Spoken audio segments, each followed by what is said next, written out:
OnePlus used to be the self-proclaimed flagship killer brand, but these days the company has worked its way up to the big leagues, now making a true bona fide flagship in the form of the OnePlus 9 Pro. At just a few dollars shy of joining the four-figure club, it's now in direct competition with the Galaxy S21 Ultra, which, while originally launched at $1199, has been regularly available for $1,000 for the last month or so. So which of these super phones is right for you? Make sure to follow us on Facebook and stick around to find out.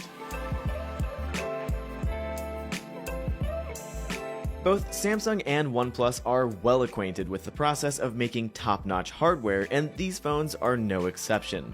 The OnePlus 9 Pro and S21 Ultra are incredibly well made, each featuring curved glass on the front and back, bridged by aluminum rails, and while the morning mist finish of the OnePlus 9 Pro comes with a high gloss coating that I'm not at all a fan of, the other color options for it and the Galaxy S21 Ultra all come in a much more smudge-resistant frosted matte finish instead.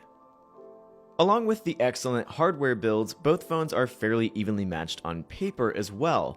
You'll get a Snapdragon 888 processor with either one, as well as 128GB of baseline storage and IP68 certified water and dust resistance. The S21 Ultra offers higher memory configurations, starting at 12GB of RAM versus the 9 Pro's 8, and maxing out at an excessive 16GB.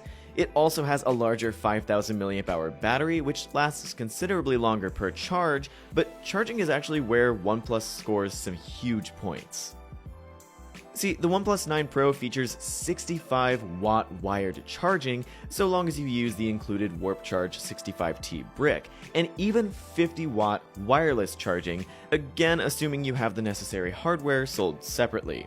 The 25-watt wired charging and 15-watt wireless on the S21 Ultra is fast in its own right, but the 9 Pro's speeds fundamentally change how you think about battery life on a daily basis. You can fully charge a dead battery on the 9 Pro in just half an hour, the time it takes to shower and make a quick meal. Even if you forget to charge your phone overnight, or you run it down midday and just need a quick top-up before going out, this is a huge perk of the OnePlus 9 Pro that's pretty tough to beat.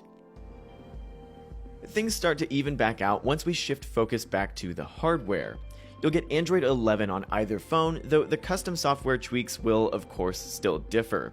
OnePlus's Oxygen OS isn't quite as quote-unquote vanilla as it used to be, but it's still an incredibly clean and smooth experience with a ton of ways to customize the look and feel of your phone, down to the fonts, app icons, and software accent colors.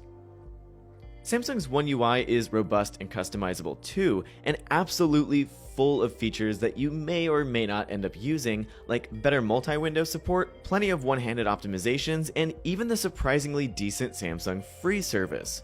I've come to really like One UI over the last year or two, but the main takeaway here is that both software experiences have plenty to offer. I'm also really impressed with the displays on each phone. You get a large Quad HD Plus panel on either with incredibly rich and vibrant colors and more than enough brightness to use comfortably in direct sunlight, though the S21 Ultra ekes ahead with 1500 nits of peak brightness. Each display is also clocked at 120Hz, and thanks to LTPO tech, they can intelligently drop down to a lower frame rate to reduce power consumption when you're looking at a static image. The S21 Ultra reaches an impressively low 10Hz, but the OnePlus 9 Pro is quite literally as good as it gets here, dipping all the way down to 1Hz. Where the S21 Ultra has its own distinct advantage is with its support for the S Pen stylus, which you can use to take notes, sign documents, or just idly doodle on your downtime. Of course, you can also use the S Pen to launch shortcuts to your favorite apps, or hover it over the screen to get more context on certain on-screen elements. Watch our S Pen tips and tricks video to get more detail on all of this.